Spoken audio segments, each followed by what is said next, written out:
जय सीताराम।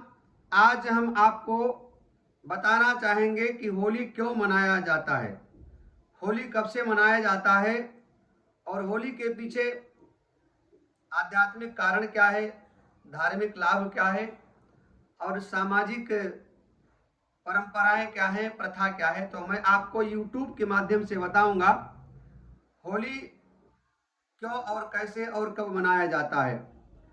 तो जैसा कि आप सबको मालूम है, ये होली का जो पर्व है ये हमारी प्राचीन संस्कृतियों में से एक है, हमारी बड़ी पुरानी परंपरा है।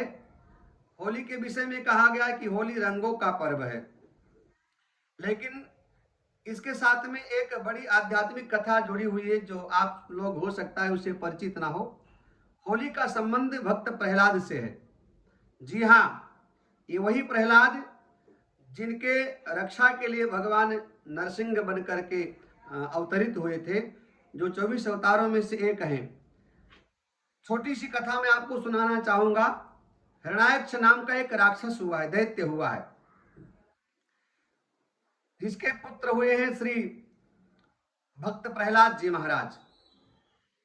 तो हिरण्याक्ष नाम का जो दैत्य है वो भगवान से विमुख था, ईश्वर से द्रोह किया करता था और नास्तिक था। वो भगवान से बैर किया करता था।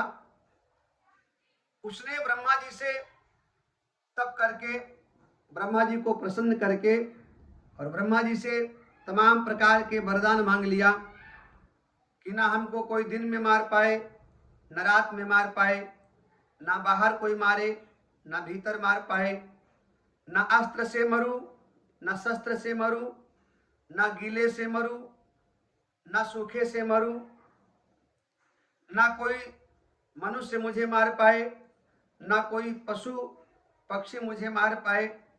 इस प्रकार हिरण्याकश्यप ने ब्रह्मा जी से वरदान मांग लिया और ब्रह्मा जी ने उसको वरदान दे दिया। तो वरदान पा करके हिरण्याकश्यप तमाम प्रकार के अत्याचार करने लगा, लोगों को सताने लगा और विशेषकर जो भक्त समाज के लोग हैं, जो भगवान की उपासना करने वाले लोग हैं, उनको हिरण्याकश्यप बहुत यातना देने लगा। तो हिरण्याकश्यप की पत्नी का नाम कयाधु था, प्रहलाद जी की मां का नाम कयाधु था। तो एक समय कयाधु के यहाँ एक बालक का जन्म होता है, जिनका नाम आगे चल करके पड़ता है भक्त प्रहलाद। तो प्रहलाद जी महाराज जब थोड़े से बड़े हुए तो उन्होंने अपने पिताजी को देखा कि तो भगवान विष्णु से विमुख हैं और शास्त्रों में 14 प्रकार के लोग जीते जी मरे हुए के समान बताए जाते हैं। उनमें एक है विष्णु विमुख श्रुति संत विरोधी। जो विष्णु भगवान से विमुख है वो जीते जी मरे हुए के समान है। तो प्रहलाद जी महाराज जब बड़े हुए तो उन्होंने देखा कि मेरा पिता तो विष्णु भगवान से द्रोह करता है, भगवान नारायण से ये विरोध करते हैं। तो प्रहलाद जी महाराज भगवान के भक्त हुए, वो भगवान का भजन करते हैं, भगवान के नाम का मंत्र जपते हैं और इतना ही नहीं, अपने सहपाठियों को भी वो भगवान की पूजा पाठ करने की बात बताते हैं और भगवान की भक्ति में उन्होंने अपने सहपाठियों को लगा दिया। तो जब हिरण्याकश्यप को मालूम हुआ कि मेरा बेटा हमसे विपरीत जा रहा है, अर्थात मैं नास्तिक हूं, वो आस्तिक है, विष्णु को मैं अपना शत्रु मानता हूं, जबकि मेरा बेटा खुद विष्णु को अपना उपासक मानता है, इष्ट मानता है, विष्णु की पूजा करता है, विष्णु भगवान के मंत्र का जप करता है। तो पहले तो हिरण्याकश्यप ने अपने पुत्र प्रहलाद को समझाया, लेकिन प्रहलाद जी महाराज ने स्वयं अपने पिता को उपदेश दे करके और ये कहा कि मेरे तरह पिताजी तुम भी भगवान का भजन करो, इसमें तुम्हारा कल्याण होगा। नवदा भक्ति का प्रहलाद जी महाराज ने उपदेश दिया। तो प्रहलाद के पिता हिरण्याकश्यप को ये बात अच्छी नहीं लगी, उन्होंने अपने बेटे को कई प्रकार से समझाया, फिर भी प्रहलाद जी महाराज भगवान का सतत भजन करते रहे। तो हिरण्याकश्यप ने प्रहलाद जी के गुरु को कहा कि इसको ऐसी कोई यातना दिया जाए, कोई सजा दिया जाए कि ये विष्णु को भूल करके और हमारे रास्ते पर चले, हमारे पद चिन्हों पर चले। तो प्रहलाद जी महाराज को भगवान से मोड़ने का कई प्रयत्न किया गया, लेकिन सब निष्फल रहे। अंत में हिरण्यकश्यप ने अपने पुत्र को मारने के लिए, जो भगवान से प्रेम करते हैं, तमाम प्रकार की चाल चली, जिसमें उनको बड़े पर्वत की ऊंचाई से नीचे फेंक दिया गया। लेकिन जब वो नीचे आकर गिरे तब उनको लगा कि किसी ने मुझे अपनी गोदी में उठा लिया, मतलब उनका कुछ बिगड़ा नहीं। फिर उनको पानी में डुबाने का, तो प्रहलाद जी महाराज को मारने के लिए हिरण्यकश्यप ने जितने भी अभी तक प्रयत्न किया वो सब निष्फल हो गया। चाहे वो पहाड़ से गिराया गया, चाहे उनको पानी में डुबाया गया, फिर उनको जहर सांपों के बीच में रखा गया। लेकिन इतना सब कुछ करने के बाद भी भक्त प्रहलाद, चूंकि विष्णु भगवान की उनकी रक्षा कर रहे थे, तो प्रहलाद जी महाराज का कुछ नहीं बिगड़ा। अंत में हिरण्यकश्यप की बहन, जिसका नाम होलिका, जिसका आज हम लोग दहन करते हैं, होलिका दहन, तो प्रहलाद की बुआ लगती थी, उसने हिरण्यकश्यप से कहा कि भैया एक काम करो, ये बालक तुम मुझे दे दो, मैं इसको मार डालूंगी। जैसे पहले पूतना ने कृष्ण को मारने का प्रयत्न किया था, ऐसे होलिका ने कहा कि ये बालक तुम मुझे दे दो, मैं इसका वध करूंगी, मैं इसको मार दूंगी। तो हिरण्यकश्यप ने कहा कि जब सारे प्रयत्न हमारे निष्फल हो गए, तुम कैसे मार पाओगी?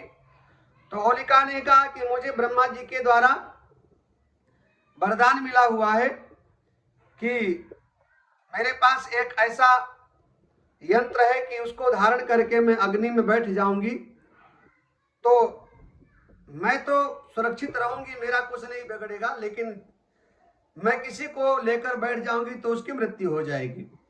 तो ऐसा ही हुआ।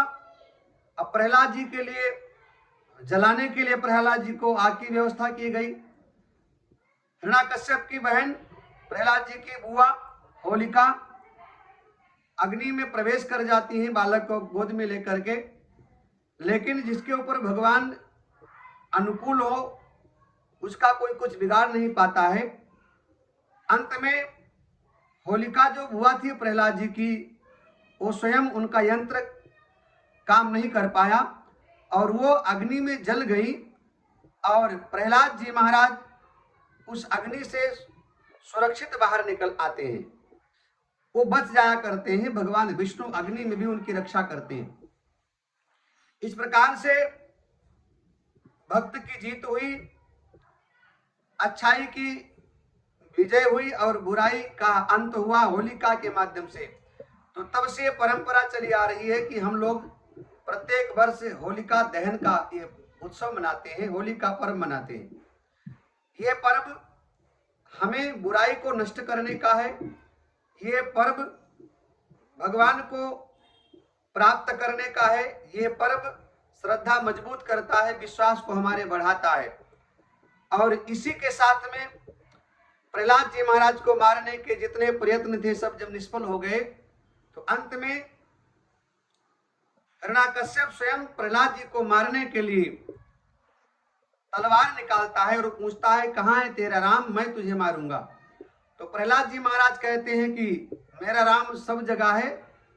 तो एक खंभा था जिसमें प्रहलाद जी को बांध रखा था। पूछा कि इस खंभे में तेरा राम है?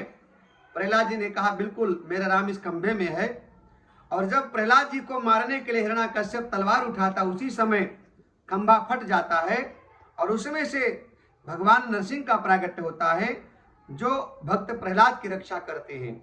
तो ये परंपरा जो हमारी होली है, होलिका दहन की है, ये अनादिकाल से चली आ रही है। इसमें भक्त की भगवान रक्षा करते हैं।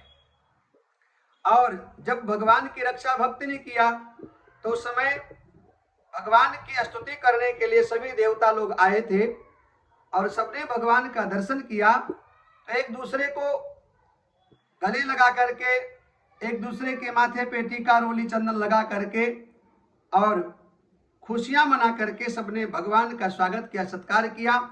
भक्त की जय जयकार हुई और पुष्पों से भगवान का स्वागत किया, फूल बरसा करके, और तभी से परंपरा होली की चली आ रही है। ध्यान रखें, होली का त्यौहार हम लोग मनाएं, लेकिन बड़े ही शालीनता से, सरलता से, सहजता से और सजगता से, किसी प्रकार इसमें